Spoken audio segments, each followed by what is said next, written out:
لما نزل قول الله جل وعلا: إنما يريد الله أن يذهب عنكم الرجس أهل البيت ويطهركم تطهيرا، خلع النبي رداءه. يوم خلع الرداء قال: تعال يا علي. فتح الرداء وحطه في الأرض، قال: اجلس يا علي. فجلس علي. قال: تعال يا فاطمة.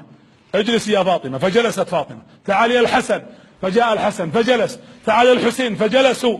ثم قال النبي صلى الله عليه وسلم: هؤلاء أهل بيتي، اللهم طهر أهل بيتي. ويدعو لهم صلى الله عليه وعلى آله وأصحابه أجمعين.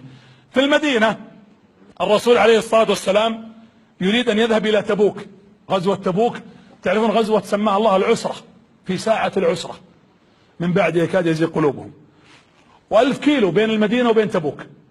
ويوم جاء يطلع الرسول، المدينة فيها أبناءه وفيها بناته وفيها زوجاته. استخلف علي، قال: اجلس يا علي ما تطلع معنا، استخلفك على أهلي. علي بن أبي طالب جلس مع محمد بن مسلمة رضي الله عنهم، هم مسؤولين في المدينة، والرسول طالع المسافة البعيدة يقابل الروم. يوم جاء يطلع النبي صلى الله عليه وسلم بكى علي. قالوا المنافقين في المدينة، ما بقى في المدينة الا النساء والأرامل والأطفال، وبقى المنافقين واللي ما يستطيعون الخروج للمعركة. فبدأ المنافقين يقولون: ما تركه رسول الله إلا لأنه ثقيل عليه، ترك هذا ماله ولأنه غير شجاع، يقول عن علي رضي الله عنه.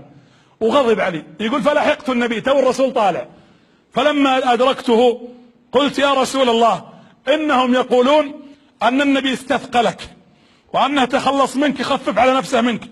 فقال: كذبوا يا علي وما صدقوا، والله يا علي إنك اليوم منزلتك عندي كمنزلة هارون لموسى، منزلتك كبيرة يا علي، ارجع فإني استخلفتك على أهلي.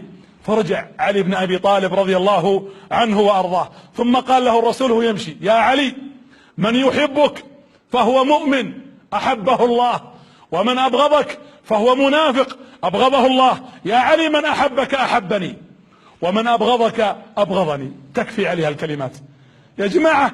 قولوا لي واحد يقول له الرسول: من يأخذ الراية غدا يأخذ الراية رجل يحب الله ورسوله ويحب الله ورسوله، ويقول له الرسول: أنت مني بمنزلة هارون من موسى. يا علي، من أحبك مؤمن ومن أبغضك منافق. حنا وش الكلمات راح تقال لنا يا جماعة يوم القيامة؟ ترى بنشوف الرسول صلى الله عليه وسلم، فرصة انك تربي نفسك على ما يرضيه.